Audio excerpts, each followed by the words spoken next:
आइए बात करते हैं अतीक के अतीत की, जब स्पेशल सेल के सामने अतीक की पैंट गीली हो गई।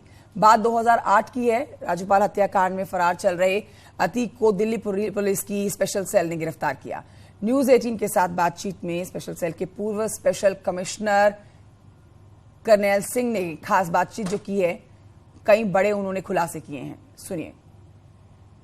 साथ में कर्नैल सिंह सर हैं जो ईडी के पहले डायरेक्टर भी रह चुके हैं, पूर्व डायरेक्टर रह चुके हैं, इसके साथ ही स्पेशल सेल के भी स्पेशल ऑफिसर रह चुके हैं।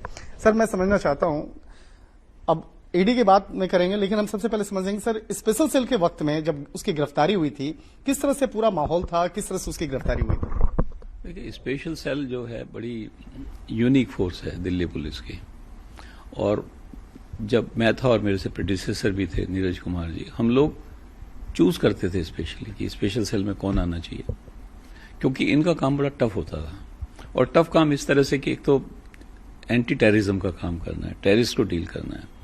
दूसरे इनको हम लोग टास्क देते थे कि नॉर्थ इंडिया के जितने टॉप क्रिमिनल्स हैं, गैंगस्टर्स हैं, उनकी लिस्ट बनाओ और उनको पकड़ो।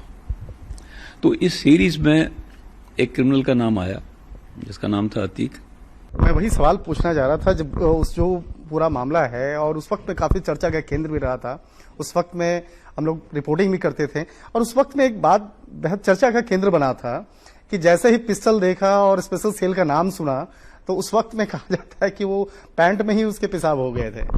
हाँ बिल्कुल, ये मेरी टीम ने बताया था उस समय मुझे कि जब उसने पिस्टल देखी और इन्होंने विनय त्यागी ने बताया कि हम स्पेशल सेल्स हैं दिल्ली पुलिस के, उतरो, तो ये बताते कि उसके जो है पेशाब निकल गया था उस समय। तो ये इंडिकेट करता है कि कितने जीदार लोग हैं ये। इनके काफी लोग इनके साथ काम करते हैं, ये अकेला तो अतीक नहीं है, इसका जैसे इस केस में भाई हैं, फैमिली मेंबर्स हैं, इसके अलावा भी बहुत एक गैंग बन जाता है जब आदमी को प्रॉफिट नजर आता है किसी भी काम में।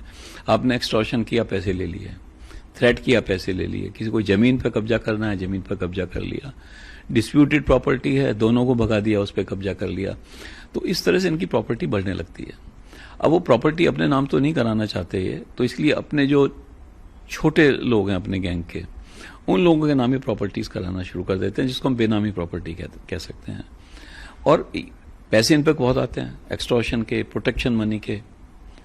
तो उस मनी को कहीं ना कहीं लगाएंगे, किसी बिजनेस में लगाएंगे, किसी के पास किसी बिजनेसमैन को देंगे भी मेरा ये इस पैसे को ले, या कोई प्रॉपर्टीज खरीदेंगे।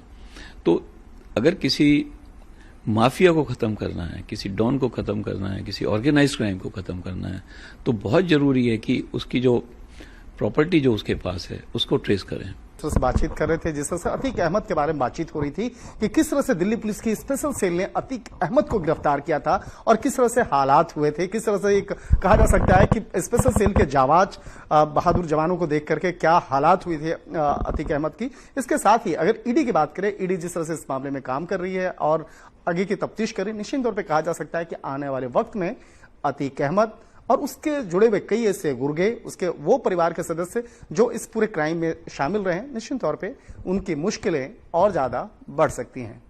वीडियो जर्नलिस्ट सोनू मंडल के साथ शंकर आनंद, न्यूज 18 दिल्ली।